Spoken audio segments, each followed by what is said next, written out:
everyone, this is Alla Korolevska and my social project Ukraine is for Ukrainians and Ukrainians are for Ukraine, and I am very happy to introduce to our authority a very special guest for our project.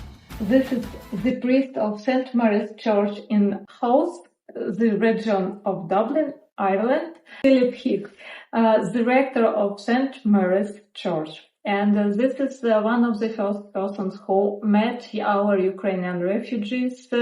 I don't like this word. I would prefer to say that replaced people.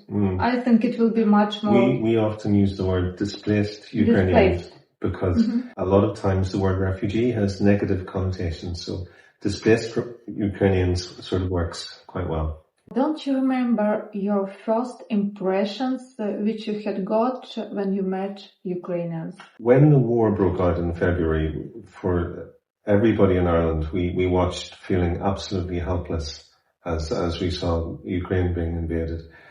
Then, as the footage was every day, then we started to realize, hang on, these people are just like us. And then, of course, we saw people carrying their animals and everything that was happening. But we still felt that feeling of helplessness. So in the initial month or so after the invasion, people raised money and we sent money over with the Red Cross. But then within a few months, Ukrainians started to arrive in Ireland. Now, I moved to Howth, which is where my parish is, in May. About 2 weeks later, we found out that some Ukrainians were going to move into Howth. Very quickly, we called together all the different churches and voluntary communities, and I remember the first meeting, I think we had 30 people there, and we were all saying, how can we help? And we came up with a very simple rationale, which was we wanted to help to provide a safe place for Ukrainians. So the Ukrainians moved into it was a hotel that had closed down, but it was being renovated, and literally as the rooms were being got ready, Ukrainians were being moved in. So the first Ukrainians that came, most of them came from Mariupol, and they were, as you would expect, they arrived with nothing, terrible stress. Most of them had spent quite a while in bunkers and they were gaunt. They had literally very little or no English. Most people had no English. They didn't quite know how they found themselves in Ireland. My first impression of them was a very resilient people. We had a meeting in my church where we invited all the Ukrainians down and we all turned up. There were a few spoke English. We had a few people in Ireland who could speak Russian, so we were able to communicate a little bit. Within a very short period of time, friendships started to build. We started to share music. Both ways. Both ways. Ireland and so what we discovered, first impressions here was a very strong, resilient people. Here were people very similar to us in Ireland. Here were people who, even though they needed help, they really didn't want to accept help, but they did, God bless them. We found them very honest and people of integrity. You like to repeat that we are similar. Which kind of similarity do you mean? Well, looks, a lot of Ukrainians, the classic Irish person is white-skinned, maybe dark hair or red hair, blue eyes or green eyes. Obviously, I don't look very Irish, I'm dark hair but darker skin. But a lot of Ukrainians, dark hair, blue eyes or grey eyes, white skin. I've met quite a few Ukrainians with red hair, and maybe it's our common Viking heritage or Celtic heritage, I don't know, but that's just looking. But it's interesting. Yeah, but people would say to me, in our church, we would have quite a few Ukrainians come for their spiritual home, and when they started coming, some of my parishioners would say, are they Ukrainian? And I would say yes, because we look similar. The sense of humor. European, yes, European. But somehow, what about the mind, mentality? Mentality is similar. We find, obviously, a lot of people from Ukraine very well educated and very good at science and mathematics. We find that musically we could share quite a lot in common. So I do play a lot of music, so we would teach some Irish songs, and they love Molly Malone and various songs. But we also, then they taught us, I can't remember them, but we learnt Ukrainian songs. I remember the melody of them. The other thing we share in common is a love of food. So, as part of what we've done here in Howth, we've had a lot of shared meals. So for instance, many of the Ukrainians moved in sort of June. By July, a group of Ukrainian ladies organised a borscht feast, which fed about 100 people. It is unbelievable. Yeah, it is a very huge amount of necessities. Yeah. Well, they had to. So How did you manage to do that? We had people who took them shopping, and they discovered there are lots of Polish shops in Ireland. We have a huge community from Poland here, so lots of Polish shops. They got all their bits and pieces that they needed. In our church, we have a kitchen, so we let them use the kitchen. They got the food ready. Then we had a wonderful afternoon of sharing between our two cultures, between Ukraine and Ireland. And bear in mind at that stage, very few Ukrainians spoke English, and we didn't speak any Ukrainian. So it was a wonderful sharing, but shared with some food. Some kind of new experience. Food and fellowship. So at that, people from Ukraine, people from Ireland, or at least people living in Ireland, from right across the whole community. So it wasn't just my church, it was all the churches plus other people, because the whole thing to remember is that, especially when the Ukrainians arrived in Ireland, Irish people gave them a wonderful welcome, and we really wanted them to feel that Ireland was a place they could feel comfortable in and feel safe in. And still it is continuing. And even on the street, when the people ask you from which country are you from, and when I answered that I am from Ukraine, I had got the clear Ukrainian answer, Slava Ukraini. It was a big surprise for me when Finnish person told like that. But you see, at this stage, we're almost into 3 years, my goodness. There's a significant portion of Ukrainians living in Ireland who have started to contribute to Irish society. So that's it's a tribute to the people of Ukraine that they've managed to integrate, but yet still retain their own identity. Certain things, like we celebrated Independence Day, and it was a big celebration that we had. Irish Independence. No, Ukrainian Independence Day. Ukrainian Independence Day. So at that, in the hotel, there were all of the people from Ukraine did perhaps the Deer Park, yeah. But some of the children did a dance, people read poetry, and they had invited some of the local politicians and many of the Irish volunteers to come to that. But that was like a sharing of culture, which was really, and is quite wonderful. And it is very interesting for both countries. What about plan for the future? The future, well, I suppose 2 years ago when the Ukrainians first moved in, the needs were very immediate. So there was at our first meeting when we asked the Ukrainians to come and join with us, and we had our translators and everything to learn, and none of us knew what to expect or what to ask, and we didn't know how we could help. So they needed some basic things that everybody would need, like soap, toothpaste and so forth. The big request was for English lessons, so we were able to provide that. There were other things, a lot of them had arrived with very, very little, so there was a need for clothing and for shoes, and the whole community were incredibly generous in giving. So all we had to do literally was say, does anybody have a bike? And dozens of bikes would arrive for the people. So that was 2 years ago. There was a lot of English classes taking place. There was for want of a better word, a free shop. So a shop where people had given things, and if somebody from Ukraine needed something, then we could help them.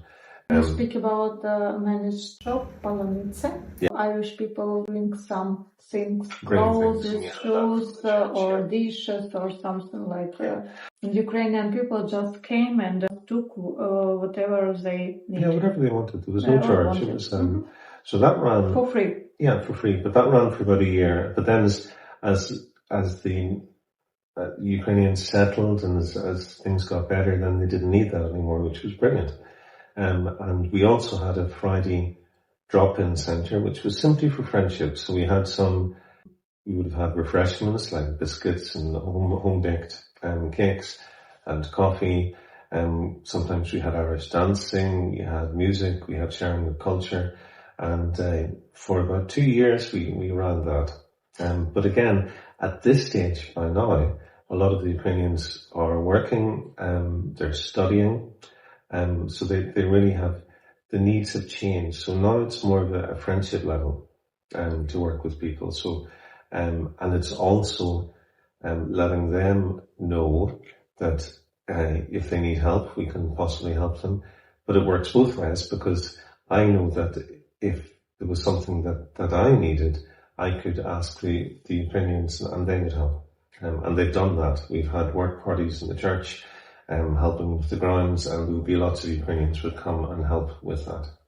And it is very cool, and it is very often here that so many Irish people are very open to support Ukrainians. And I know that so many retired people visited you and asked, how could we do it? Yeah. There is a wonderful organisation called Palyanytsya. And as I said, one of the most pressing needs was English. Palyanytsya, basically, it encourages people who are retired to come forward and act as volunteers. It's not quite taught English, it's English conversation. So, but it is also great to improve the skills in English. Yeah. So we had quite a team of volunteers in the church. They had their classes every Thursday.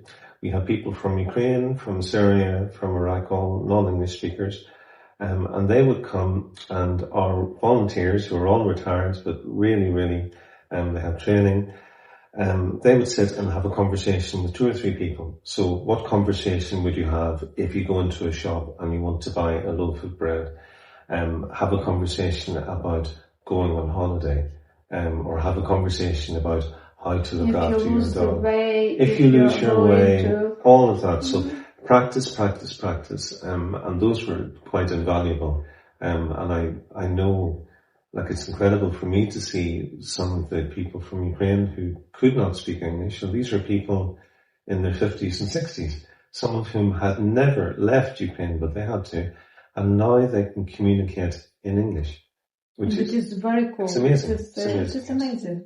Do you have some ideas or advice for the people who are from Ukraine who already lost the hope, who was exhausted and disappointed about their life and don't trust that future could be changed? What could you say for such people? Question. I would feel very presumptuous to give advice to people who have lost so much. I can't do that. The only thing I do know is that in the Christian gospel we believe that there's always a light that shines in the darkness. But the only thing that we can offer is that we will walk alongside people. So a lot of the help that the people of Howth gave to the people of Ukraine was practical help. Not just saying, oh, you're going to be fine. That's never enough. But it is, here is a way that I can help you, or you need this, here it is. But I would never presume to say it's going to be okay. What we certainly do is we pray for the people of Ukraine every day. And I do hope and I do believe that the light shines in the darkness and the darkness will not overcome it. We will pray for that. Yeah, you will. Philip, I'm very thankful for you that you find the time for interview, and I would like to express my own gratitude and gratitude from our project to you and for the people, say me please. Parishioners, yes, thank you, who support the Ukrainians, and it is very important for us. And here I have 2 papers for the church and parishioners, for St. Mary's Church, for you personally. We express our sincere gratitude for your unbending moral stand and enormous spiritual contribution to the people of Ukraine in our fight for the freedom of the whole civilized world. Thank you very much for your support. It is very important for us and it is very appreciated. Thank you very much. This is for you Lovely. and for the church. Oh, Thank you. That's very thoughtful. Thank you. Can I just say, for the people of Ukraine, we've learned that you're a very resilient and a very strong people, and a very skilled people, a people with a natural grace, a wonderful history and culture. And just may the Lord bless you and keep you. May the Lord shine the light of his countenance upon you. And may the Lord truly grant you peace. And before we finish, Alla, I have something for you. No, really? Yes, I do. And Thank you. this it's a card, first of all, of St. Mary's Church in Howth, which is here. Mm-hmm. And then I made you a cross. Oh, thank you very much. And this is St. Bridget's cross made out of mahogany. Did you perform it by yourself? Yes, I made it by hand. Handmade. It is very nice. For you. And that's the history of the cross. And this is a picture of all of the family for you. Thank you very much. It has been lovely to meet you. Thank you very much. I'm very happy to be here, feeling this unbelievable homeful atmosphere here at your place in the church, St. Mary's Church in Howth in Ireland. I was surprised.